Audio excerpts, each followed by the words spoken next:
Tere tulemast kuulama Inspiraatorid podcasti. Mina olen Sigrid Säga ja igal nädalal toon sinuni enda mõtteid või pean vestlusi erinevate inspireerivate inimestega, kes jagavad praktilisi tööriistu ja strateegiaid, mille abil sina saad kasvatada oma sissetulekut ja positiivset mõju teiste eludele.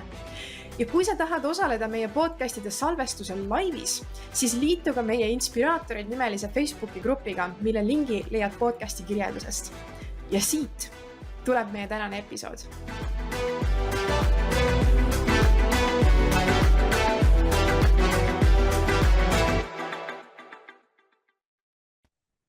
No nii, tere imelist taaskordset õppimisneljapäeva. Täna me lähme tegelikult teemaga edasi justkui, sest et eelmine kord, kui ma siin olin teie ees, siis me rääkisime sellest, kuidas maksimeerida oma kampaaniatelt tulevat tulu ja samas ka siis tegelikult kasumit. Nüüd, tänane teema ei ole väga palju erinev sellest. Mida ma täna räägin, on see, kuidas siis nendest müügitunnelites aru saada, miks ei toimi. Väga tihti, enamud müügitunnelid on tegelikult sellised, mis ei hakkagi kohe alguses tööle. Ja see on sellepärast, et seal on vaja teha mingisugused väikesed muudatused. Nüüd, kuidas neid muudatusi teha, see ongi see, mille ma täna selgitan ja kuidas aru saada, kus kohas see voog kinni jääb. Sest et müügitunnel, see on täpselt samamoodi, kui sa kujutadki päriselt visuaalselt ette tunnelit, siis meie klient või meie potentsiaalne klient on inimene, kes tuleb sealt eesotsast sisse. Ta tuleb sulle, minu jaoks müügitunnelisse jõudmine on see hetk, kui inimene annab sulle päriselt oma e-maili, ehk siis ta siseneb sealt väljaspoolt maailmas sotsiaalmeediast päriselt sinu infovoogu ja hakkab sealt siis vaikselt edasi liikuma. Et see on meie tänane eesmärk ja minu selline ülesanne sulle tänaseks, kui sa vaatad laivis, sest et meil kommenteerijate vahel läheb jällegi loosi väga äge auhind. Meil läheb loosi Mari-Liis Luki poolt välja pandud veebiäri kiirendi. Ja see, ma tean, et Mari-Liis on väga palju, väga hästi endale teinud müügitunneleid ja see kursus, mille ta on meile loosi auhinnaks välja pannud, sisaldab seda protsessi, kuidas see kõik üles ehitada. Nii et väga asjakohane tänase teemaga kokku minev auhind. Ja see läheb siis loosi nende vahel, kes aktiivselt kaasa kommenteerivad ja mõtlevad tänase sessiooni jooksul. Nii et minu ülesanne sulle, kui sa oled teinud varem müügitunneli, siis mis kohas sa tunned, et inimesed jäävad kinni? Mis kohas nad jäävad kinni? Kui sa oskad kommenteerida, siis kommenteeri juba praegu. Ma selgitan edasi ja võib-olla sa saad sellest paremini aru, et kuidas seda analüüsida, kui sa veel ei tea, kuidas leida seda kohta. Nüüd, kõigepealt selleks, et me saaksime üldse hakata otsima katkiseid kohti, on meil vaja aru saada müügitunneli olemusest.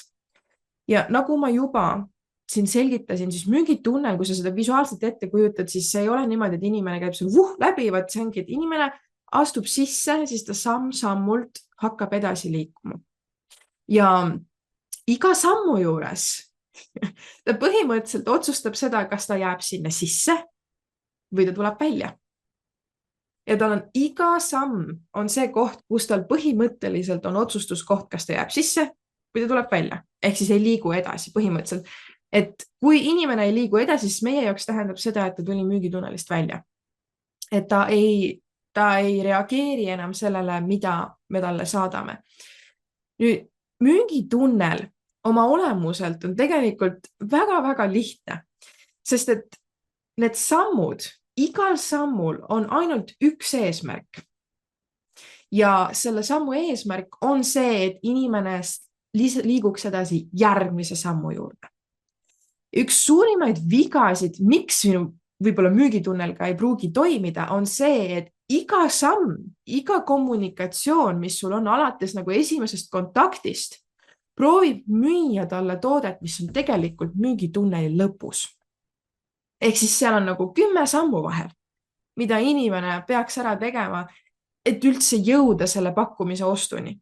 Kui sinu sõnum tuleb liiga vara, see ostusõnum, siis see on üks asi, mis võib mõjutada väga palju, et see inimene isegi ei tule sinu tunnelisse. Sest et kui me räägime, eks ju, tunneli selline eelnev samm, mis me ikkagi mingil määral loeme selleks tunneli osaks, sest et see on see nii-öelda nagu õhus me tõmbame sisse inimesi, siis selleks eelnevaks sammuks on esimene kontakt, mis võib tulla, enamasti on see siis läbi sotsiaalmeedia, on see siis sul tasulised reklaamid, on see orgaanilised postitused, aga see võib olla ka mingil määral sinu soojamale publikule, kes on juba sinu meililistis näiteks. Või ta on kellegi teise meililistis, kellega sa koostööd teed ja kes siis nii-öelda edastab neile seda infot, et tulla sellesse nii-öelda sinu müügitunnelisse sisse. Ja see kõige esimene samm, meie selle eesmärk, selle esimese kontakti eesmärk tegelikult ei ole müüa.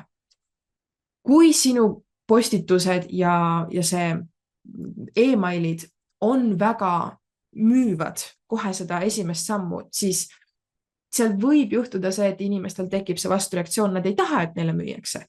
Sinu eesmärk on tekitada huvi, usaldust ja kõnetada neid selles võtmes, kus nad tunnevad, et see on päriselt nende jaoks. See on kõige esimene eesmärk, sest et kui inimene tunneb, et tal on huvi, mulle pakub see huvi, ehk siis see teema on mulle asjakohane, tal on probleem ja ma olen suutnud kommunikeerida, et ma mõistan seda probleemi ja ma oskan seda probleemi lahendada, millest tekib ka siis justkui ka see usaldus, et ma usaldan seda, mida sa pakud. Ma olen näinud, eks ju, tagasisidesid äkki sellel teemal, see on tekitanud minust piisavalt huvi, usaldust ja tahet, et liikuda edasi ja päriselt minna uurima rohkem. Sealt järgmine samm on siis tegelikult maandumisleht. Ehk siis sa ei saada inimest tavaliselt otse ostma nagu ostulehele, et nüüd pane oma ostuandmed sisse. Vahepeal on ka selliseid asju. Aga tihtipeale enne seda, kui inimene jõuab ostuni sellest postitusest, on see, et ta jõuab kõigepealt maandumisleheni, mille eesmärk on siis veel rohkem kinnistada seda arusaama, et see on minu jaoks ja ma saan sellest väärtusest aru. Ja sealt tegelikult tekib see kindel otsus, kas siis, olgu see siis sul tasuta esimene samm või tasuline. Tasuta puhul ta annab sulle emaili aadressi. Tasulise puhul ta päriselt maksab midagi, et see endale saada. Ja see on, eks ju see, mis minu jaoks on alles esimene samm, kus ta jõuab sellesse tunnelisse sisse, kui ta on ära teinud selle esimese otsuse. Nii. Hinna juures, ma vaatan nüüd korraks kommentaare, kus kohas on siis kinni jäädud. Hinna juures jäädakse kinni. Olen teinud müügitunnelit mõned korrad ja toppama jäänud just sellel kohal, kus teha sinna sisenenud inimestega järgmine samm. Et see on väga hea point ja kogemus mu klientidega, et nad tahavad kohe müüa lõpptoodet juba. Ja et see on see kohe nagu lõpptoote müümise juurde minek, see teed selle müügitunneli nii lühikeseks. Aga müügitunnelil on veel üks eesmärk. Selle eesmärk on panna inimest tundma ennast hästi. Me tahame, et inimene tunneks ennast selle ostu juures, kui nad otsustavad selle ostu juures teha väga kohal. Ma tahan, et nad tunnevad ennast hästi, ma tahan, et nad tunnevad, et nad on täielikus kontrollis selle ostu tegemise hetkel. Et nad tunnevad, et see on nende jaoks, sest et see toob meile häid kliente. See toob meile kliente, kes päriselt väärtustavad seda, mida nad ostavad. Ja see toob meile ka kliente, kes tõenäoliselt saavad meile korduvklientideks.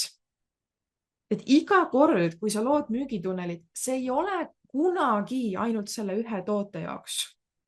See on pikaajalisem protsess, kus me loome inimesega suhet. Me loome kliendiga suhet. Ja me aitame tal kasvatada seda usaldust, mis neil meie vastu on, selle toote vastu on, ja me aitame neil tunda ennast hästi selle protsessi jooksul. Sest et seal on väga palju kohti, kus see ebakindlus tuleb. Ja müügitunneli ülesanne on tegelikult aidata seda ebakindlust maandada või ennetada, isegi enne, kui see tuleb. Et see on see, et me nagu disainime seda pehmendatud teekonda, kus neil ei teki nagu paanika sellest, et et ma ei tea nagu, kus ma olen, ma ei tea, kas ma tahan seda. Ja siis kui inimesed kardavad, kui inimestel on segadus, mida nad teevad? Lähevad ära või tarduvad. Inimesed ei tee häid otsuseid siis, kui neil on segadus. Siis, kui nad tunnevad, et neil on mingisugune vajalik info puudu või kui nad tunnevad ennast ebaturvaliselt. Nii et see on ka põhjus, miks meil tasub natukene rohkem planeerida. Kui sinu müügitunnel senini ongi olnud see, et sul on see üks toode, mida sa tahad kogu aeg müüa ja ainukene asi, mis sa teed, on see, et sa postitad selle kohta, et osta kohe sotsiaalmeedias.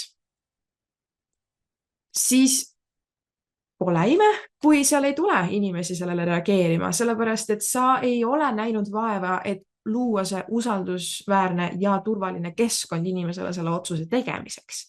Sest tal on nii palju samme, mis tekitavad ebakindlust ka sinust olenemata. Need on lihtsalt psühholoogiliselt need olukorrad, kus inimene on ostuprotsessi juures. Sest et ma ütleks, et tänapäeval on eriti nagu see koht, kus me tahame luua seda usaldust, sest et nii palju on tegijaid, ma isegi ei kutsuks neid tegijateks, aga me räägime nagu erinevatest internetis skämmidest ja asjadest ja meil enamus inimestel on kogemus, halb kogemus sellega, kus nad on midagi ostnud ja see ei olnud see, mida nad tahtsid, see ei olnud see, mida nad ootasid ja võib-olla see nii-öelda järelklienditeenindus oli väga halb või mis see tähendab siis väga halb on see, et tema eest ei hoolitsetud, teda ei kuulatud ja tema muret ei kuulatud sellel hetkel. Ja rääkimata veel nendest kogemustest, kus päriselt ongi lihtsalt skämm ja sa jääd oma rahast ilma. Need tunded käivad inimestega kaasas järgmiste ostude puhul, kui sa teed läbi interneti, kui sa õpid läbi interneti kedagi tundma, kedagi teenusepakkujad, siis paratamatult on see koht, et esimene kontakt ei ole kunagi piisav, et see usaldus luua, sest et seal on päris suur pagas ebakindlust, mis on tulnud kaasa. Et see, et kui nagu otsida nagu esimest kohta, siis jaa, kõigepealt vaata otsa oma müügitunnelile, kas sa saad panna sinna mingisuguseid samme, mis on tähtsad selleks, et inimene saaks sinuga selle usalduse tekitada ja tunda ennast turvaliselt selles protsessis. Ja mis tihtipeale aitab ka kaasa, ongi näiteks, kui sa jõuad maandumislehele enne ostu, mis aitab kaasa on see, et sa päriselt samm-sammuliselt selgitad inimesele, mis juhtub siis, kui ta on sinuga liitunud või ostnud selle. Kui sa eemaldad selle teadmatuse, mis hakkab toimuma pärast ostu, siis jällegi see loob inimesel usaldust, seda kindlustunnet, et liikuda sinuga edasi. Nüüd ma toon välja mõned näited müügitunnelitest ja kuidas siis analüüsida, kus kohas on midagi mäda. Nüüd, kui sa päriselt näedki müügitunnelit sellisena, et ta on üksikutest sammudest või tegelikult mitte üksikutest, ta on väga seotud sammudest koosnev rada, otsuseid, siis mis on sinu jaoks tähtis, ongi see, et eristada esiteks, mis on need sammud ja just kliendi puhul, mis on tema jaoks need mentaalsed sammud, mida ta peab läbi tegema, et üldse jõuda sellesse kohta, kus ta on valmis selle ostuotsuse tegema. Ja sa võid kõige lihtsam viis seda analüüsida, on analüüsi iseennast erinevates ostuprotsessides. Kui sina ise lähed ostma või kui oletame, et sa märkad ennast reageerimas Facebookis mingisugusele pakkumisele, siis minu jaoks on nagu kohe see, et mul läheb antenn püsti. Ma olen samal ajal ostja rollis, aga teine asi, mida ma jälgin kõrvalt, on see, kuidas ma seda protsessi läbin, mis mõtted minu peast läbi käivad, mis infot ma otsin enne seda, kui ma olen päriselt valmis tegema selle ostuotsuse. Ja see on kõige lihtsam viis, kuidas sa saad lähedalt analüüsida, milline võiks olla ka sinu kliendi teekond. Sest et on suur tõenäosus, et nad käivad väga sarnase mentaalse protsessi läbi. Et ma siin jagasin meie eelmises õppimisneljapäevas just seda poolt, et kui meil on need erinevad pakkumised ja kuidas need lisapakkumised, eks ju, kui need tulevad, siis milline on see mõtteprotsess, mis inimesel on. Ja seal võib olla erinevaid, mõni inimene tunnebki, et ei, ma ei taha seda ja tekib natukene nagu selline ebamugav tunne, aga samas, kui palju on nagu neid olukordi, mida ma nägin enda puhul, jah, mõnele lisapakkumisele ma tõesti ütlesingi ei, aga ma ütlesin ka jah päris mitmele. Et see arusaam ka, nagu sa saad, esiteks, mida see aitab sul teha, see aitab sul maandada enda juures seda hirmu, et ma ei julge seda järgmist sammu panna, äkki ma küsin liiga palju. Jälgi ise ennast nendes protsessides ja väga tihti sa näed, et sa ise reageerid ka sellele hea meelega, sest et see päriselt loob sulle väärtust. Aga toon välja ühe sellise klassikalise veebikoolituse, ütleme siis müügitunneli. Ja ma võtan sellise müügitunneli, kus meil on 2-3 etappi. Ehk siis me võtamegi need, meil on esmapakkumine, ehk siis see, millele inimene reageerib, see, mille eesmärk tihtipeale ei ole kasumit teenida, vaat meie eesmärk on see, et see on see samm, kus me saame aidata inimesel luua suuremat usaldust meie vastu. See võib olla sul tasuline, see võib olla tasuta, ehk siis seal on see samm pakkumisena ja ütleme, et meil on seal ka lisasamm, meil on seal ka VIP-pakkumine ja siis viimane pakkumine on meil siis see põhipakkumine, mis me tegelikult tahtsime müüa. Nüüd, mis on erinevad sammud? Kui minu esmapakkumine on näiteks väljakutse ja see oleneb ka sellest pakkumise tüübist, mis sul on, millised on need sammud, eks ju, mis siis hakkab see inimene sealt läbi tegema, kuhu on tähtis tal kohale tulla. Nüüd, väljakutse puhul, kui me hakkame nagu sealt müügitunneli otsast liikuma, siis kõige esimene samm, mille inimene peab tegema üldse, et ta edasi liiguks, on see, et ta peaks reageerima mingisugusele postitusele, vähemalt sellega, et ta klikib sellel postitusel oleval lingil. Nüüd, kui minu eesmärk on, et inimene postitaks lingil, siis mida see tähendab, on see, et ma ei hakka selles postituses müüma põhipakkumist. Ei, võt selle postituse eesmärk on luua piisavalt huvi selle esmapakkumise kohta.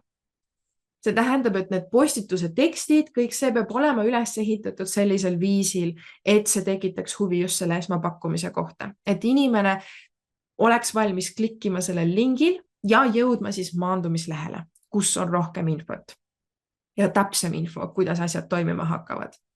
Ja selleks mul on erinevaid tüüpi postitusi, sest et ma tean, et inimestel on vaja erinevat tüüpi infot, et neil tekiks huvi. Mõned inimesed on väga nagu asjapõhised, nad tahavad teada, mida nad saavad või mida see aitab parandada ja mis on see, mida ma saan sellega, ehk siis seal on see väärtuse ehitus. Nüüd see on otseselt, kus ma toongi välja, eks ju, mis on selle näiteks väljakutse kasud, mida inimene saab sellest, kui ta selle läbib, selline lihtne. Nüüd teine versioon on see, et mõned inimesed vajavad üldse natukene meelde tuletamist või ütleme siis mitte meelde tuletamist, aga selle probleemi esiplaanile toomist või nähtavale toomist, mis tähendab, et mõned postitused on selle kohta, kus ma räägingi lugusid.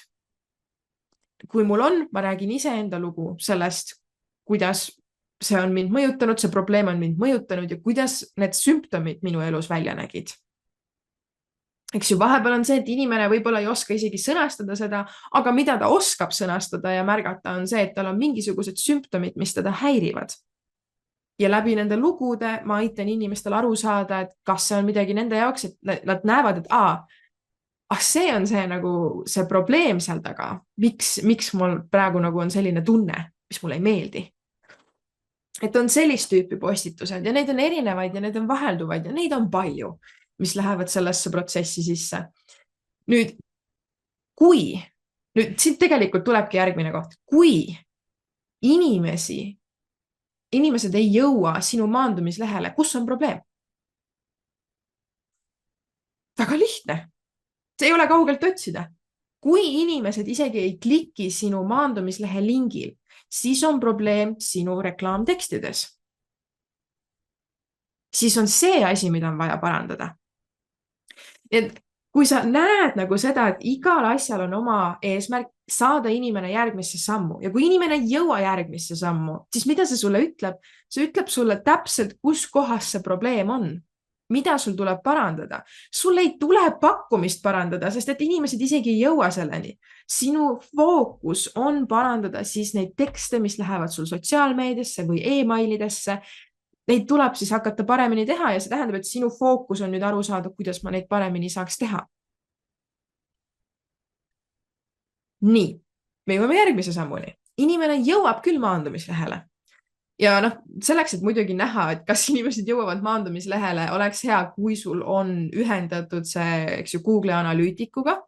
Maandumislehtedes, kodulehtesid, sa saad väga hästi ühendada seda ja sa saad pärast vaadata, kui palju inimesi on päriselt jõudnud sellele maandumislehele. Nüüd, mis veel, aitab, on tihtipeale see koht, kui sul on tasulised reklaamid, siis seal sa saad ka panna selle piksli sellele lehele, mis siis trackib, kas inimesed on käinud kohal, et sinna, see on ka mida sa saab siis Facebooki reklaamide läbi näiteks jälgida. Kuigi ega need kunagi alati 100% kõige tõesemad ei ole, aga ta annab sulle ikkagi mingisuguse arusaama sellest trendist. Et seal on ka tegelikult see, et kuidas reklaame analüüsitakse. Me võime veel vaadata seda, et reklaamidel sa saad veel näha ka, kui paljud inimesed on näinud seda reklaami ja kui paljud inimesed päriselt on klikkinud sellel reklaamil. Et siis on sul võimalik ka seda näha, et kui inimesed on näinud reklaami, aga nad ei ole klikkinud sellel, siis on tekstides probleem. Nüüd, mis võib veel probleem olla? Vahepeal on probleem selles, et piisavalt inimesi lihtsalt ei näe sinu postitusi. Sinu sihtrühma inimesed ei näe sinu postitust. See võib ka olla probleem. See võib olla näiteks orgaanilise postituse puhul, kui sul ei ole lihtsalt oma sihtrühma, oma jälgijaskonnas. Sest et väga harva need orgaanilised postitused jõuavad laia publiku ette, et see on see koht, kus see tasuline reklaam aitab sul parandada seda olukorda, et sul ei ole lihtsalt piisavalt nähtavust. Tasuline reklaam aitab seda välja lükata ka võõra publiku juurde, kes võiks sinu sihtrühm olla. Et vahepeal ongi see, et sul tegelikult võivad isegi postitused väga head olla, sul võib kõik need järgmised sammud väga head olla, aga see, kuhu sa seda postitad, seal ei ole lihtsalt sinu sihtrühma. Mis tähendab seda, et näiteks miks on tähtis vaadata, kus kohas sinu sihtrühm on ja selle järgi valida, millist sotsiaalmeedia platvormi kasutada. Sest et kui sinu sihtrühm on noored, kes on alla 20-aastased, kui sa postitad Facebookis, siis pole ime, kui inimesed ei reageeri sellele, sest et suure tõenäosusega neid lihtsalt ei ole seal piisavalt. See lihtsalt ei jõua nendeni. Et siin on ka see asi, mida tuleb siis arvesse võtta, aga kui sa ei saa seda kuskilt raske on võib-olla saada seda analüütikat, et ma ei tea, kas siis piisavalt inimesi näeb seda, sa saad parandada tekste, aga reaalsus on ka see, et tasub ka vaadata, milliseid kanaleid sa saaksid kasutada, mis suurema tõenäosusega sisaldaksid sinu soovitud sihtrühma.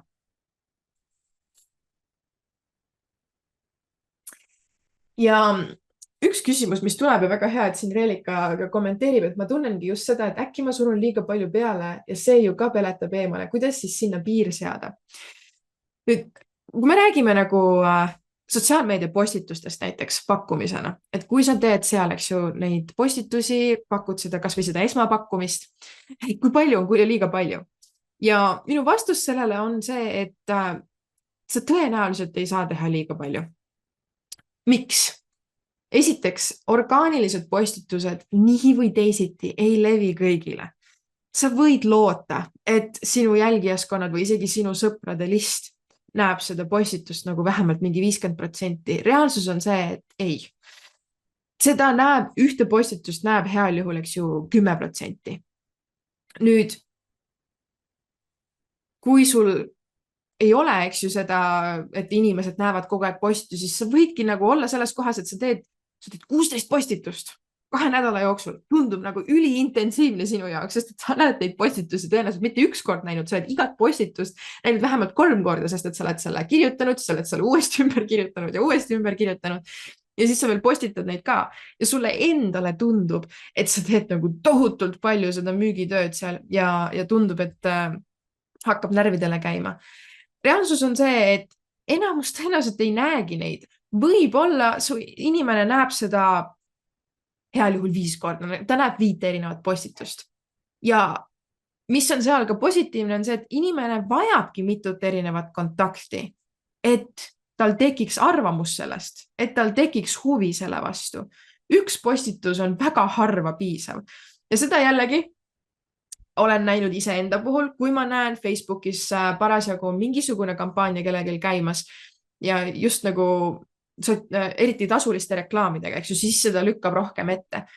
Kui sul on erinevad variatsioonid postitustest, eks ju, miks on tähtis teha erinevaid variatsioone, sa ei taha kogu aeg teha ühte ja sama teksti, ei, sa tahad erinevate nurkade alt, sa tahad lühemaid ja sa tahad pikemaid teha, sa tahad erinevate visuaalidega seda teha just sellepärast, et isegi siis, kui inimene näeb selle teema kohta, eks ju, sinu kampaania postitust mitu korda, aga see ei ole see sama postitus, siis tal ei teki see tunne, et seda on liiga palju, sest et see on erinev. See annab talle lisainfot, see annab talle teistsugust infot. Ja see aitab tal pigem teha otsuse. Et see ei tasu karta postitamise poolest, et sa teed liiga palju.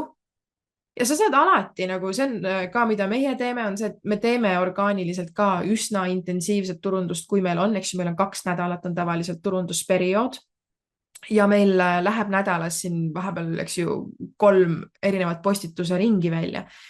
Ja selle perioodi järgsel ajal on see, kus me lihtsalt kustutame need postitused ära. Sest et me ei taha, et sinna pärast jääks, eks ju, järgi väga suur märk nendest postitustest ja lihtsalt sellepärast ka, et isegi kui see inimestele nüüd hiljem ette tuleb, siis inimesed ei saa liituda sellega enam, mida iganes me pakkusime tollel hetkel. Et siis ma kustutan selle postituse ära. Kui see on mingisugune postitus, mis on pakkumine kogu aeg avatud, siis see, eks ju, võib jääda.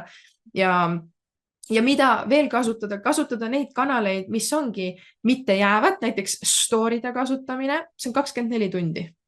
Seal sa võiksid kas või iga päev teha tegelikkuses, aga lihtsalt erineva formaadiga. Ja vahepeal sa teedki võib-olla lihtsalt video, kus sa sellest räägid, vahepeal on sul päriselt, eks ju, kujundus, mille sa sinna paned selle kursuse või mis iganes pakkumise kohta. Ja see on okei. Nüüd, see intensiivsus tõesti tundub ainult meile. Ja mul on päris mitu inimest tulnud väljakutsetele, kes pärast tagasisides on jaganud seda, et no, mul hakkas juba nagu, et mulle tuli seda reklaami nii palju ette, et ma hakkasin juba pahaseks saama selle reklaami peale, siis ma klikkisin selle peale. Siis tuli välja, et tegelikult tundub päris huvitav. Ja see ei ole üks, see on reaalselt olnud nagu mitmeid kordi, kus inimesed on välja toonud, et mul lihtsalt hakkas see reklaam närvidele käima, sest et ma nägin seda nii palju, et ma lihtsalt klikkisin selle peale, et nagu see endale eest ära saada. Ja siis tuli välja, et päris hea on. Et mul on hea meel, et ma klikkisin selle peale. Et jällegi, vahepeal ka see, et inimesel tekib ajutiselt negatiivne emotsioon või see, et seda on liiga palju, see ei tähenda, et see on halb. See ei tähenda, et see on halb üldse, sest et see võib olla see, mis paneb inimese klikkima. Ja ma tean, et ma olen ise olnud täpselt samas olukorras. Kui ma olen näinud kasutad mingisugust äppi ja siis sul tulevad need mängude reklaamid. Ja ma olin kogu aeg nagu päris pikalt olin selles kohas, kuidas üks ja sama mängureklaam lihtsalt tuli ja tuli mulle ette ja ma kogu aeg panin seda kinni ja mingil hetkel ma ei viitsi enam seda reklaami vaadata. Ma klikin selle peale, et äkki ta siis läheb ära, vaata, et ma olen reageerinud sellele. Ja lõpuks ma laadisin selle alla ja ma siiamaani mängin seda mängu. Et see jällegi jälgi iseennast ja siis sa saad aru, et need teatud asjad, mille vastu sul endal hirm on, et äkki seda on liiga palju. Sa saad aru, et isegi kui see tekitab mingil hetkel nagu selle, mulle ei meeldi see, siis see ei tähenda tingimata, et see on halb. Ja see võib tähendada hoopis seda, et see inimene reageeris sellele. Kui see neile närvidele käib, kui nad näevad seda ja see neile närvidele käib, siis midagi selle juures püüdis nende tähelepanu. Sest et kui palju on asju, millest me lihtsalt üle kerime ja me isegi ei reageeri sellele. Sest et see ei kõneta meid absoluutselt. Kui see ajab närvi, siis seal on midagi, mis kõnetab. nii. Aga lähme sealt sammudest edasi. Nüüd meil on maandumisleht, eks ju. Kui inimene on jõudnud maandumisleheni, ta on lugenud läbi selle postituse, ta on teinud selle otsuse klikkida, jõudnud maandumislehele. Nüüd, mis on maandumislehel olemisel meie jaoks nii-öelda see kindlasti järgmine samm, mida see inimene peaks tegema? Ta peaks jõudma otsuseni, kas ta tahab liituda sellega või mitte. Ja see tähendab, et maandumisleht peab olema see koht, mis annab talle kõik vajaliku info ja selguse, et teha see otsus. Nüüd erinevatel inimestel, nagu ma välja tõin, on erinevad asjad, mis aitavad selle otsuse ära teha. Ja maandumislehe ülesehitus tegelikult on samuti väga strateegiline. Maandumislehe ülemises osas on see info, mis on kõige tähtsam ja kõige suurema tõenäosusega see, mida inimesed tahavad teada, et oma ostuotsus ära teha. Ja tasuta asjade puhul kõige tähtsam informatsioon on mis? Mis see on? Mis see mulle annab, millal see toimub? Põhimõtteliselt see info on baasinfo ja maandumislehel, eks ju, üks asi on veel, mida me siis teemegi, kuna inimestel on erinev infokogus, mida nad vajavad ostuotsuse tegemiseks, siis me teame ka seda, et inimestel peavad olema erinevad kohad, kus nad saavad reageerida. Me ei taha, et juhtuks selline olukord, kus inimene on selle esimese vaate peale, ta luges pealkirja läbi, alapealkirja, kus on kirjas, mida ta sealt saab, mis see tulemuse ta annab ja seal on kuupäev ja kellaaeg. Ta teab, et mulle sobib see aeg, ma tahan liituda. Mida me ei taha, et juhtuks, on see, et ta peab nüüd kerima pärast selle otsuse tegemist lehe lõppu, et jõuda selle nupuni, kus ta saab päriselt osta. Sest et nii rumal, kui see ka ei tundu, väga paljud inimesed jäävad kerimise taha kinni.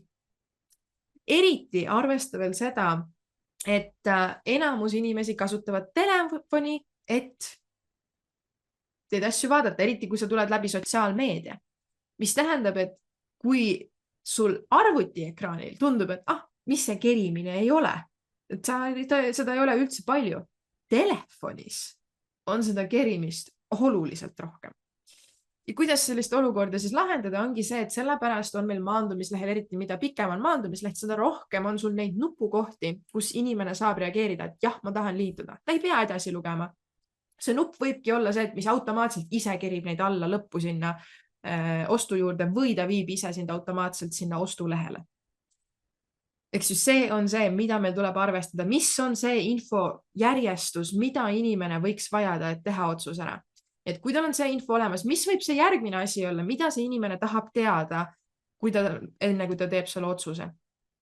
Võib-olla tal on vaja täpsemalt teada saada, mis päeval, mis toimub, eks ju, meil on seal ajakava ees.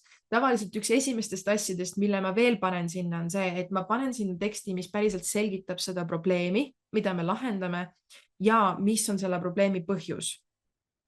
Ehk siis ma aitan inimestel aru saada, et kas see päriselt on see, eks ju, ka nende jaoks see probleem. Kui nendel seal klikib ära, siis jällegi mul on see nupp, sest et tihtipeale kõige rohkem, mida inimesed vajavad, on see, et kas see on minu jaoks väärtuslik, kas see on minu jaoks piisavalt väärtuslik, kas ma vajan seda. See on kõige esimene küsimus, millele sa vastama pead. Siis järgmine on, okei, kas ma saan sellel osaleda? Kas see läheb kokku sellega, mis minu elu toob praegusel hetkel? Siis tuleb, eks ju, ajakava, sealt tuleb täpsemalt lahti lüüa. Ja ma tahan teada nagu täpsemalt, mis seal sees on, kas see on nagu ikkagi see, mis aitab mul selle probleemi lahendada, sest me lähme, eks ju, päevade kaupa, eks ju, sinna ajakava sisse ja iga päeva kohta toome selle tulemuslause, mida see aitab luua, see üks päev. Me tahame, eks ju, aidata inimesel saada selle info, mida ta vajab otsuse tegemiseks. Nüüd, mis on järgmine, eks ju, siis tuleb järgmine koht, kus ma tavaliselt on meil siis koolitaja tutvustus ja tagasisided, kui meil on varasemalt tagasisidesid. Sest kes see on, kes mind õpetab? See tavaliselt ei ole esimestes asjades, nii et tavaliselt tegelikult koolitaja info ei tohiks olla lehe üleval, vaat see võiks olla tegelikult, eks ju, selle all, kus neil on olnud täpselt aru saada, mis see on, mida see neile annab ja ka näiteks see ajakava, et kuidas asjad toimuma hakkavad. Sest need on tavaliselt esmatähtsad ja tähtis ei ole nii palju, kes seda edasi annab. Kui sa suudad mulle selle tulemuse saavutada, vahet ei ole, kes sa oled, ma tulen ja vaatan. Et see on, eks ju, järgmine. Nüüd sinu tutvustus võib ka olla, eks ju, see aitab luua usaldust sinu vastu, kui veel usaldust puudu on. Ja samamoodi on nende tagasisidetega, need aitavad luua seda usaldust. Ehk siis see on, eks ju, see, mida maandumisleht peab tegema ja seal on need nupud erinevate kohtade juures. Kui ma olen andnud lisainfot, siis ma panen sinna järgmise nupu, et aitan selle otsuse siis ära teha. Nii, nüüd me oleme jõudnud sellesse kohta, kui maandumisleht teeb hästi oma tööd, siis ta jõuab ostuni. Nüüd, kui see on tasuta asi, siis selle lehe peal jällegi me tahame võimalikult minimeerida erinevaid samme, mida see inimene peab läbi tegema. Nii et mis ei ole kõige parem lahendus? Kõige parem lahendus ei ole see, et inimene peab veel kuskil mingi 2-3 korda klikkima selleks, et jõuda üldse registreerumisvormini. Et see on ka näiteks, kui sul on, ütleme, kellel on WordPressi, kes kasutab WooCommerce'i, siis tegelikkuses, kui sul on näiteks tasuline toode, mida sa müüd maandumislehelt, siis kõige parem. Sul on võimalik lisada maandumislehel alla oleva nupu alla ostukorvi link, mis lisab automaatselt selle toote ostukorvi. Miks? Ma võin ju panna lihtsalt tootelingi. Jah, sa võid panna ka ainult tootelingi, aga see tegelikult loob mõttetu lisasammu. Sest et kui inimene klikib maandumislehel, siis ta jõuab tootelehele, kus ta peab lihtsalt veel klikkima, et osta see toode ja siis ta jõuab sellesse kohta, kus tal on ostukorvi see lisatud. Aga tegelikult sa saad väga lihtsalt ühe selle sammu sealt vahelt ära võtta, sa ei taha tekitada lihtsalt tühjasid samme ja klikke, mida ta peab tegema ja otsustama. Nii, kui ta on tasuta, siis ta paneb sulle registreerumislehel, ehk siis ongi maandumislehel sinu enda e-maili ja nime sinna ja klikib seal liitu või registreeru. Väga hea. Nüüd ostmisel, eks ju, seda ma juba selgitasin, et see võiks tegelikult viia otse ostukorvi, et see automaatselt lisab toote ostukorvi. Nii. Mis on veel tähtis läbi mõelda? Milline on sinu ostuprotsess?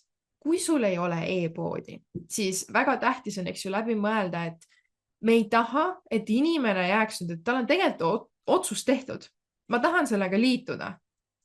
Aga teate, üks koht, kus inimesed jällegi rumal koht, kus nad kinni jäävad, aga see on reaalsus, kui ostuprotsess on liiga keeruline või ei ole selge, nagu intuitiivne ja arusaadav, siis on inimesi, kes lihtsalt ei tee seda ostu lõpuni. Sest nende tahe on kõige suurem otsustamise hetkel. Mida kauem on aega selle otsuse tegemise vahel ja selle vahel, kus nad päriselt teevad selle, et ostan, nagu et makse läheb maha. Mida rohkem on aega selle otsuse tegemise ja ostu vahel, seda suurem on tõenäosus, et midagi tuleb vahele. Midagi tuleb vahele või lihtsalt see, ütleme, see tahe hakkab vaibuma, tekib ebakindlus. Tuleb kogu aeg ebakindlus üles igas ostuolukorras, kui see vahe on seal pikk. Ja vahepeal, eks ju, ongi see, et võib-olla see inimene ei olnud sellest tõesti nagu väga sees. Aga ma tean, et täiesti on olnud olukordi, kus inimesed tõesti vajavad ja tahavad seda, aga neil on endal lihtsalt sisemine ebakindlus, et nad otsivad igasuguseid märke, mis ütleksid neile, et ei, sa ei saa sellega hakkama. ja paratamatult on olnud selliseid olukordi. Õnneks mul on olnud ka inimesi, kes on mulle teada andnud, et minu ostuprotsess oli piisavalt keeruline, et nad ei viitsinud seda lõpuni teha. Ja Eesti kontekstis, mida see võib tähendada? Kui sul on kaardimaksega maksmine või ülekandega maksmine, siis kui inimene peab minema panka ja sisestama detailid, et sulle saata see makse, see on liiga palju tööd. Kui sul alguses tõesti nagu muud võimalust ei ole, kasuta kas või Fientat.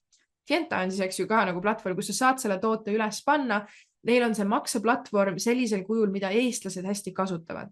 Erinevatel turgudel võivad olla maksesüsteemide harjumused inimesel erinevad. Eestis on väga tähtis, et on olemas pangalingid, sest et me oleme lihtsalt nii harjunud, et me saame lihtsalt otse minna ja sealt teha need maksed ära. See on automatiseeritud, see on lihtne, see on tuttav. kasutav. Kui võimalus kasuta seda, mida inimesed juba teavad maksesüsteemina ja lase neil teha see makse ära sellisel viisil võimalikult lihtsalt. Et minul oli alguses, kus ma ei kasutanud neid makselinke, mul oligi kaartimakse, sest et mul oli rahvusvaheline maksesüsteem Stripe ja sealt tekkis päriselt seda probleemi, et Eesti inimesed ei ole harjunud oma pangakaarte kaasas kandma, sellepärast, et nad saavad väga kergesti klikiga minna ja pangas kohe maksta. Aga tõesti, et pangakaart võib olla vahepeal niimoodi, et ma teen otsuse ülemisel korrusel, aga kuna pangakaart on alumisel korrusel rahakotis, siis ma ei viitsi alla kõndida ja see lõpuni teha.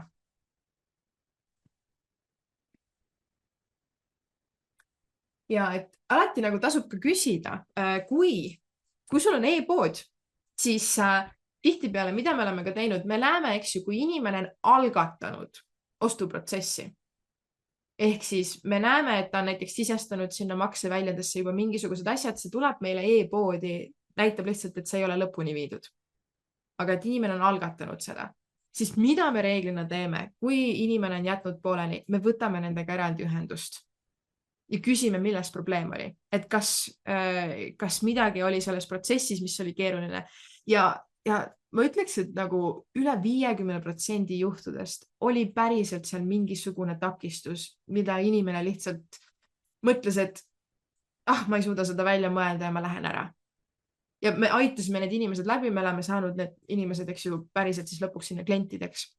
Et see on olukord, mida tasub vaadata, kui sul on võimalik jälgida, kas maksed on või kas vormi täitmine on pooleli jäänud, vahepeal, eks ju, ei ole, kui nad ei ole seda ära saatnud. Et siis tasubki tegelikult teha võib-olla potentsiaalse kliendiga see ostuprotsess läbi niimoodi, et paludagi lihtsalt test ostu teha.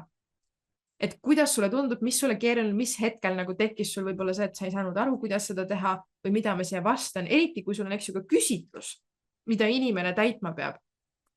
Samamoodi, kas seal on mingi küsimus, mis tegelikult jääb natukene ebaselgeks ja tänu sellele ühele ebaselgele küsimusele ma ei täida kogu ülejäänud asja ära ja ma jätan pooleli selle. Need on väikesed muudatused, mis võivad muuta väga palju tulemuse poolest. Et ei tasu alahinnata seda. Ja nüüd jällegi, et kui inimene on tegelikult, eks ju, algatanud ostuprotsessi, aga ta ei jõua ostuni, milles on probleem? Maksesüsteemis. Midagi on seal, miks inimesed jätavad pooleli. Ja kogu müügitunneli juures on tegelikult, eks ju, see protsess kui järgmisse sammu inimesed ei jõua, otsi probleemi eelmisest sammust. Eks ju, lähme sealt edasi, nüüd inimene on registreerinud ostnud. Kui me räägime väljakutsest esmapakkumisena, siis väljakutse juures selleks, et inimene saaks päriselt kasu. Ehk siis siin on see koht, et kuidas inimene saaks sellest asjast, mis ta nüüd on ostnud või kuhu ta on registreerinud, kõige rohkem kasu, sest et mida rohkem kasu inimene saab sellest etapist, seda kasulikum on see mulle, sellepärast, et see loob palju tugevama usalduse ja aru saama sellest, kas see järgmine pakkumine, mida ma tahan neile pakkuda, on nende jaoks. Nii et minu eesmärk on siis, et inimene päriselt kasutaks seda asja, mille ta on nüüd esmapakkumises ostnud. Ja väljakutse puhul, seal on, eks ju, kindel alustamise aeg. Nüüd selleks, mida ma tean, et mis toimib, kui inimene tuleb laivi kohale, siis on palju suurem tõenäosus, et ta jõuab lõpuni välja.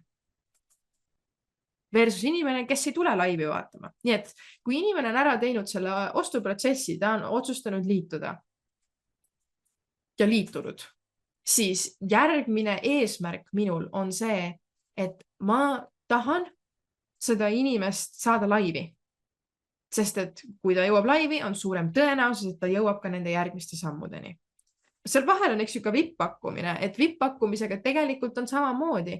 Ma pakun seda VIP-pakkumist sinna, sellepärast, et kui reeglina inimesed, kes võtavad selle lisapakkumise, on palju suurem tõenäosus, et nad saavad selgema pildi ette ja nad tunnevad huvi ka selle järgmise pakkumise vastu.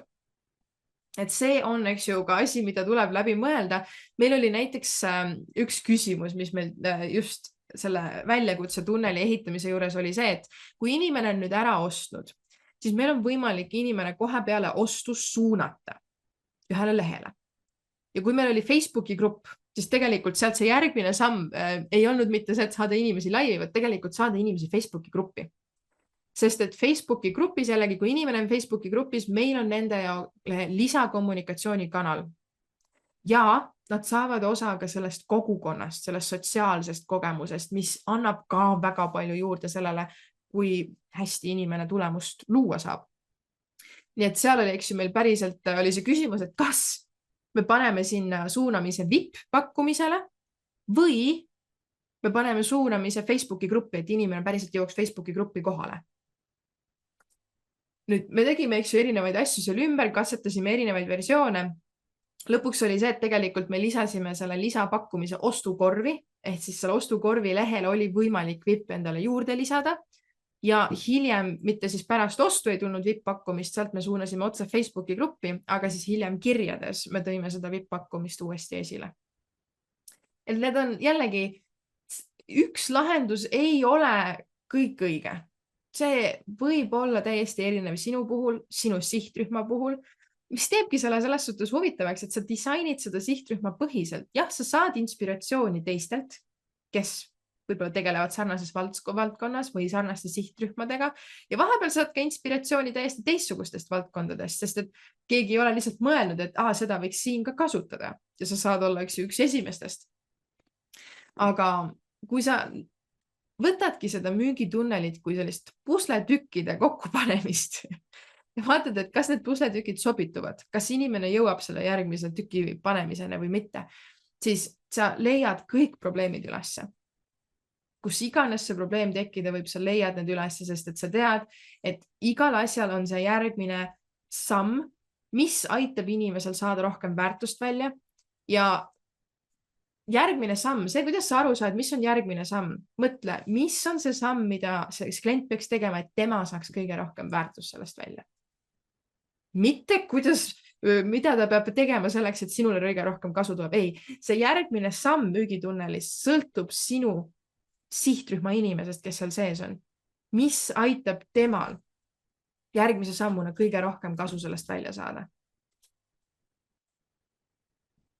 Ja seal on pakkumised, vahepeal ongi see, et see järgmine samm ongi, et nüüd, kui me oleme jõudnud, eks ju, seal väljakutse lõpuni, siis nüüd see järgmine samm ongi see järgmine pakkumine. Sest et ma tean, et sealt, kes inimesed edasi tulevad, saavad kõige suurema tõenäosusega päriselt tulemuseni.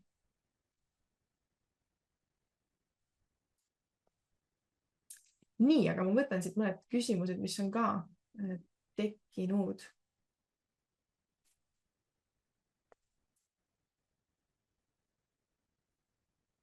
Olen mõelnud, et kas tasuta töötoale tasuks, kas see tasuline VIP kõrvale teha või on see pigem sellise pikema väljakutse teema? Alati tasub. Selles suhtes lisapakkumine võib sul alati olla. See, ma olen toonud siin välja erinevaid näiteid, et ma eelmises õppimisneljapäevas ka jagasin, et need lisapakkumised ja need VIPid võivad olla väga erinevates formaatides. See võib olla sul live, mingi lisalaiv, aga see võib olla ka täiesti ilma laivita. Et sul on lihtsalt mingisugune abivahendite või tööriistade komplekt, mida sa juurde pakud. Ja sellisel juhul, eks ju, see on, isegi kui sul on töötuba, on täiesti okei, sa võid peaks. Siinkohal on see, et kui sul on tasuta pakkumine, siis alati võiks olla seal tasuline lisapakkumine juures. Kui sul on tasuline esmapakkumine, siis see peaks kohustuslik olema, et sul on tasuline lisapakkumine juures. Et selle kohta ma selgitasin rohkem eelmises korras, nii et kes tahab, saab seda videot rohkem siis sealt vaadata, et mis mu selgitus oli nendele lisapakkumistele. Aga tegelikkuses alati, eks ju, kui me räägime ka tulu maksimeerimisest ja sellest, et inimestel aidata teha neid otsuseid, kui me ei aita inimestel teha seda esimest otsust, ükskõik kui madal see ei ole, ostuotsust, siis tal on alati raske teha järgmist. Ehk siis selleks, et me saaksime aidata inimesega sellesse usaldusse, et kõik on okei, kui ma olen ostnud selle inimese käest, siis kui me ei saa seda aidata teha, siis see on tegelikult karuteene sellele inimesele, sest et me kõik oleme mingil määral natukene sellises kaitsepositsioonis või hirmus enne päriselt ostu tegemist. ükskõik, kas oligi tasuta asi, ma võin tasuta ennast igale poole kirja panna, aga alati enne ostu on see, et kas ma annan raha sellele inimesele. Et kui see esimene otsus on tehtud, ükskõik kui madal see ka ei ole, siis kõik järgnevad otsused, nad on palju avatumad, nad ei jää hinna taha kinni. Sest siin oli ka tegelikult, eks ju, keegi mainis seda, et kuhu need kinni jäävad hinna taha.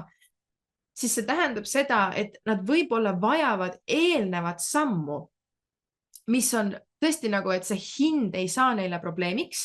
See on odav eelnev samm, aga see, et nad teevad selle odavama ostu, annab neile nii palju rohkem nagu avatust selles mõistes, et nad näevad päriselt selle pakkumise väärtust rohkem kui see, mis on see hind, sest et see esimene ostuotsus on tehtud. Nii, suurtel tegijatel on sageli väga pikad müügilehed. Kas meil siin Eesti turul peaks ka ikka panema kõiki neid detaile? Kardan vahel, et äkki on seda infot kõike liiga palju, näiteks kui ongi pikem programm ja palju detaile. Nüüd, üldiselt on see, et tegelikult on hea, kui seal on rohkem infot. Ükski inimene ei pea kogu seda asja läbi lugema, et sellepärast ongi tähtis, et sul on seal müügilehel erinevad kohad, kus inimene saab päriselt ostuotsuse tegema, ta ei pea kogu seda asja läbi lugema. Nüüd, küsimus ongi see, et mis on inimese sinu sihtrühma jaoks see tähtis info. Ja vahepeal seda infot on rohkem, mingisuguste pakkumiste juures ongi vaja seda infot rohkem. Aga kui mul on tasuta pakkumine, siis võib-olla mul ei ole nii palju infot sinna vaja panna ja see ongi okei, siis ongi lühem leht. Aga kui on suurem programm, eks ju, pikemaajalisem programm, inimene peab päriselt rohkem läbi mõtlema, kas see on tema jaoks, siis mida rohkem on seal infot, mida inimesel võiks vaja minna, sa tahad vältida seda, et sul on puudulik info ja inimesel on küsimusi ja mitmetel inimestel tekib mingisuguseid kindlaid küsimusi, mille vastust sul ei ole seal müügilehel. Et sa tahad pigem, et see info oleks seal väljas versus see, kui seda ei ole ja inimene jääb teadmatuse taha kinni, sest enamus inimesi ei tule sul küsima. Nad ei tule sul küsima lisainfot. Neil ongi see, et kuna seda lehel ei ole, ju siis seda ei ole. Ju siis see ei aita mind selles asjas. Nii et sa võid teha lühemalt, tasub lihtsalt siis uurida, kas sihtrühmal on mingisugused asjad, näiteks mida nad vajavad rohkem ostuotsusel ja mida nad vajavad vähem. Nii, ja siis oli ka küsimus nuppude kohta. Kas need nupud peaksid erineva tekstiga olema maandumislehel? Ei pea. Ei pea tingimata olema. Tavaliselt mina kasutan ühte teksti. Vahepeal harva on mul tõesti nagu võib-olla 2 erinevat tekstiversiooni, mis mul nuppudele läheb, aga üldiselt on sama.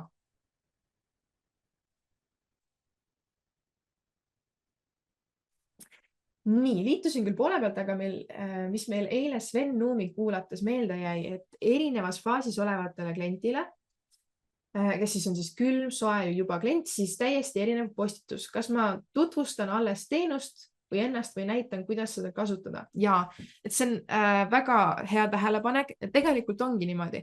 Ka meil on tehtud erinevad postitused. Meil on tehtud soojale publikule, kes juba meid jälgivad, kes teavad. Ja kui me teeme tasulisi reklaame, siis meil on 2 erinevat sihtrühma. Meil on külm publik ja meil on soe publik. Ja nendel on tegelikult erinevad tekstid. Sest et ma saan täiesti teistmoodi läheneda nendele inimestele, kes juba teavad, kes ma olen ja mida ma teen. Versus need, kellega mul tuleb üldse nagu hakata nagu kompima, et mis sul probleem on, mis sul see vajadus on, eks ju, et proovida seda siis, eks ju, ärgatada. Et tavaliselt, kui ma rääkisin siin, eks ju, sümptomite põhistest postitustest, siis sümptomid on see, millega me aitame inimesel luua teadlikkust probleemi kohta. Ja need on tavaliselt postitused, mis on külmale publikule. Sest üldiselt need inimesed, kes on juba minu meililistis, kes on juba minu jälgijaskonnas, minu infoväljas, nemad on juba probleemi teadlikud enamasti. Sest et nad on tavaliselt juba osalenud 1 või 2 või mitmel rohkemal koolitusel minu juures. Ja see tähendab, et ma saan, eks ju, läheneda neile teisest kohast, natukene teise sõnastusega ja see nagu toimib nende puhul paremini.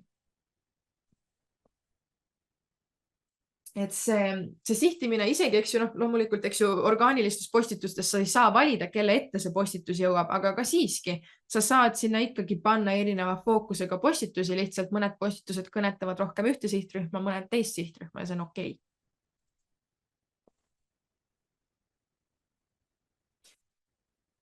Nii.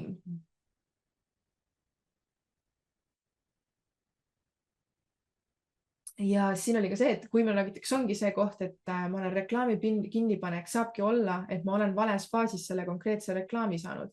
Ja see võib täiesti olla selles suhtes, et Facebooki reklaami suunamine ei ole nagu 100% täpsusega, vahepeal ta paneb täiesti mööda, vahepeal ta õpib ja hakkab pihta panema. Et tihtipeale ongi see, et vaata Facebooki reklaamide kasutamine ongi see, et tal on tegelikult õppimisperiood. Tal on mitu päeva õppimisperiood, kus ta saadabki erinevatele sihtrühmadele seda reklaami välja ja ta vaatab, kes reageerib. Ja vastavalt sellele, kes reageerib, siis ta hakkab rohkem suunama reklaame nendele inimestele, kes päriselt reageerivad. Ehk siis ta õpib ja siis hakkab see reklaam jõudma rohkem nende inimeste ette, kelleni see peaks jõudma. Aga selles esimeses faasis väga paljud inimesed, kes ei ole tegelikult see sihtrühm, saavad ka seda reklaami, sest et see on lihtsalt õppimise protsess.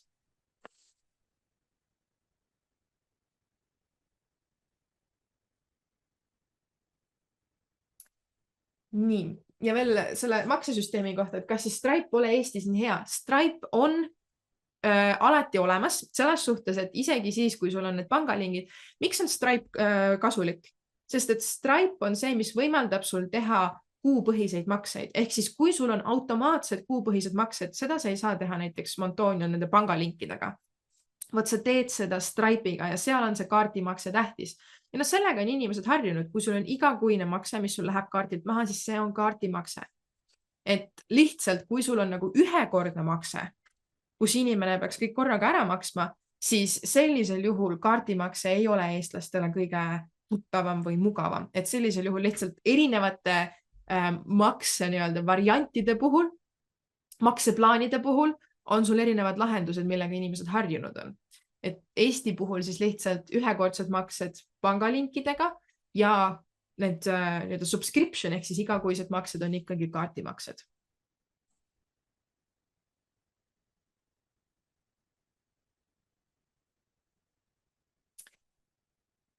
Nii, kuidas üks-ühele suhtlust vaadata kui müügitunneli osa või seda ei peeta müügitunneli osaks? Peetakse küll, kui sinu müügitunnel on selline, mis sisaldab üks-ühele vestlust, ehk siis seal päriselt, eks ju, oletame, et sinu müügitunnel on see, et inimene broneerib sinuga konsultatsiooni ja tasuta konsultatsiooni või tasulise konsultatsiooni, mis on odavama hinnaga, ükskõik mis formaadis, siis see tõenäoliselt sisaldab inimesega üks-ühele suhtlust. Ja seal on ka väga tähtis, eks ju, mis järjekorras sa inimesele infot edastad ja mis infot tal on vaja, et see järgmine samm teha.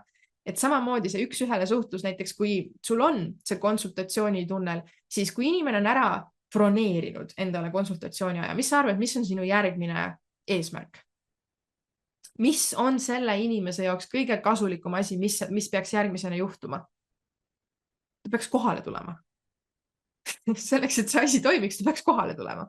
Mis tähendab, et seal tõenäoliselt võib tekkida üks-ühele suhtlus selles mõistes, et sa aitad inimesel tutvuda sinuga, et tal päriselt tuleks rohkem tahet ja nagu see pühendumus kohale tulla sellele konsultatsioonile siis. Et see üks-ühele suhtlus on asi, mida võiks ka tegelikult juhtida ja see on ka põhjus, miks meil on sellised süsteemid nagu CRM-süsteemid, see ongi nagu põhimõtteliselt Customer Relations Management. Ma ei tea, kuidas see käänab päriselt, aga need süsteemid ongi loodud selle jaoks. Ja tavaliselt nende süsteemide sees sa saad inimestega suhelda, nagu see on sinna sisse ehitatud ja kliendiga suhtlus toimub läbi selle süsteemi, ehk siis kõik emailid lähevad läbi selle süsteemi ja neile jääb märk maha. Sa tead täpselt, kus faasis sa oled selle kliendiga. See on väga suur osa müügitunnelist, kui sinu müügitunnel sisaldab üks-ühele suhtlust, siis seda tuleks vaadata ja sa saad seda standardiseerida, sest et enamasti mingisugused vestlused on väga sarnased, mis seal toimuma hakkavad, mis järjekorras sa infot edasi annad, mis on see järgmine samm, kuidas sa inimest edasi juhatad. Et ka see on tegelikult suur osa, mida tasuks strateegiliselt läbi mõelda. Millist CRM-i ma soovitaks? Päris ausalt, ma ei ole kasutanud ühtegi nagu CRM-süsteemi sellisel kujul, sest et meil ei ole olnud vajadust. Meil ei ole väga palju üks-ühele suhtlust. Ainukene koht, kus me kasutasime üks-ühele suhtlust, on see, et vahepeal mõnel väljakutsel me otsustasime, et me kirjutame aktiivsetele osalejatele otse Messengeri ja sellisel juhul me lihtsalt lõime Drive'is Exceli tabeli, kuhu me siis kirjutasime sisse, kellega me ühendust võtsime, kas esimene kontakt oli saadetud, sest tavaliselt esimene sõnum oli üsna standardne.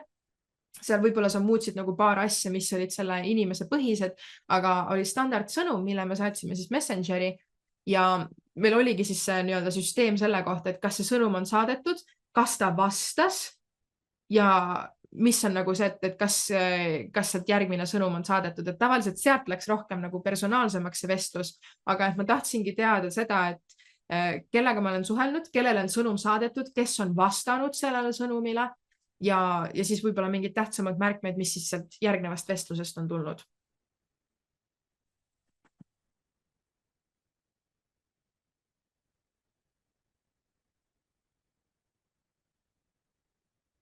Nii, kas on veel mingi küsimus, mida ma praegu ei ole märganud siin? Aitäh kõigi küsimuste ees, väga aktiivsed küsimused. Aga võttes nüüd tänase selle mõtte kokku, nii et tegelikkuses, mida sa pead tegema selleks, et leida need kohad müügitunnelis, on kõigepealt aru saada, et müügitunnelis on erinevad sammud ja iga eelnev samm ei hakka sul müüma lõpptoodet, vaat see eelnev samm hakkab küsima, et kuidas ma saan inimese sellesse järgmisse sammu. Ja need sammud ei tule mitte sinu peast, et ma tahan inimest saada ostma seda, vaid mis on selle sihtrühma jaoks selles tunnelis või nendes sammude juures, nendes pakkumistes, mis mul on loodud, mis on need kõige tähtsamad asjad, mida tema peab tegema selleks, et ta saaks sellest kõige suurema kasu välja. Kui sa lähened sedapidi, on sul palju lihtsam tuvastada neid samme ja aru saada, mis on see järgmine samm, mida see eelnev samm siis peaks teenima või kuhu ta peaks inimesi suunama. Ja iga kord, kui sa leiad, et näiteks sa saadki hakata tagantpoolt siis ettepoole liikuma probleemide lahendamisel, kui sul ei ole piisavalt kliente, siis on küsimus, kust kohast, eks ju, kas probleem on maksesüsteemis, kas inimesed jõuavad maksesüsteemi, aga seal lihtsalt ei jõua lõpuni. Ei ole probleemi seal, sest et inimesed ei jõua isegi maksesüsteemi. Okei. Mis on see järgmine? Kas maandumislehele on mingisugune probleem, et kas inimesed jõuavad maandumislehele, aga jäävad sinna kinni? Ei, inimesed ei jõua isegi maandumislehele. Okei, lähme samme edasi. Ehk siis tegelikult müügitunneli parandamine käib tagantpoolt ettepoole. Kuni sa leiad siis selle koha, kus kohas on see nii-öelda pudelikael. Ja mida see teeb, on see, et see aitab sul nii palju lihtsustada asjade parandamist, sest et parandamist ei vaja kogu müügitunnel. Parandamist vajab see üks konkreetne samm, kus nad kinni jäävad. Ja mida rohkem, eks ju, sa parandad neid pudelikaelu, seda paremini toimiv, süstematiseeritum asi sul sellest müügitunnelist päriselt saab, mis toimib. Ja mingil hetkel ongi see, et mingid vanad asjad ei toimi, siis sa saad jälle läheneda nagu probleemi asukohale, mitte nagu kogu asjale, milles ei ole probleem. Kunagi ei ole probleem kogu asjas. Võt on mingis kindlas etapis seal sees, kuhu inimesed kinni jäävad, sest et tunnel on üksteise järgi, see on üks teekond, mis tähendab, et neil ei ole, nagu sul ei ole mitut sada erinevat teekonda, mida nad saavad läbi teha, neil on see üks teekond, see tähendab, et plokk on kuskil mingisuguses hetkes selles tunnelis. Nii, aga loosime välja meie imelise auhinna, ma näen, et Mari-Liis on ka siin. Nii et meil väga kasulik auhind just tänase teemaga tegelikult kokku minev, sest et see veebiäri kiirendi kursus on see kursus, mis aitab esiteks sul luua müügitunneli ja aru saada siis, kuidas seda luua samm-sammuliselt ja sellega päriselt valmis saada. Ja Mari-Liis on siis välja pannud selle ägeda auhinna, nii et kes te siin kommenteerisite, ma teen ühe kiire kerimise silmad kinni, vaatame, kes selle võidab. Nii, meil on tänane võitja Riina Arund. Palju õnne, Riina. Riina, palun selleks, et see auhind kätte saada, kirjuta meile või tegelikult, kui juba Mari-Liis siin on, siis sa võid otse Mari-Liisile kirjutada, et sa võitsid selle tänasest õppimisneljapäeva laivist ja kui sa millegipärast Mari-Liisi kätte ei saa, siis kirjuta meile info@inspiraatorid.ee ja me viime teid Mari-Liisiga kokku.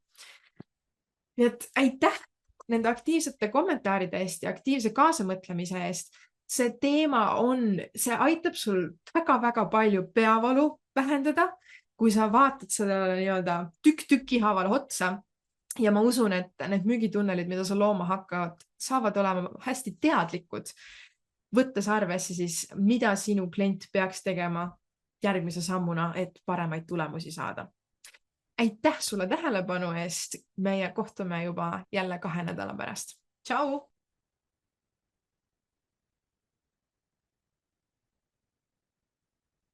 Ja kohtume juba järgmises episoodis.